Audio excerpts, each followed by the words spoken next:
पद्धतीनं मुख्यमंत्र्यांनी जे वक्तव्य केला त्याचा आम्ही जाहीर निषेध करतो।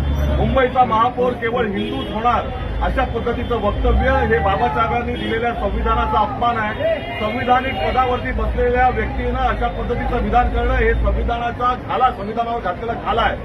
का बुद्ध समाजाचा महापौर होऊ शकत नाही? का अल्पसंख्याकाचा होऊ शकत नाही? का जैन होऊ शकत नाही? शीख होऊ शकत नाही? का गरीब महिला होऊ शकत नाही? मागासवर्गीय महिला होऊ शकत नाही? आज ज्या पद्धतीनं या संविधानावरती आक्रमण करण्याचा प्रयत्न केला जातो त्या संविधानाचं रक्षा करण्याची काय गरज आहे हे आता दिसून येतं।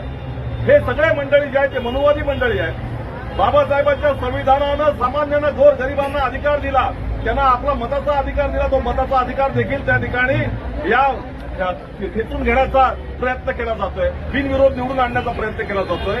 आणि ज्या पद्धतीने हे विधान आहे या विधानाचा आम्ही जाहीर निषेध करत आहोत। आमच्या दृष्टिकोनातून बाबासाहेब आंबेडकरांनी दिलेल्या संविधानाचा, बाबासाहेब आंबेडकरांच्या विचारधारेचा हा प्रचंड मोठा अपमान आहे। मुख्यमंत्र्यांनी याची माफी मागितली पाहिजे अशाच पद्धतीने त्या ठिकाणी आमची भावना आहे।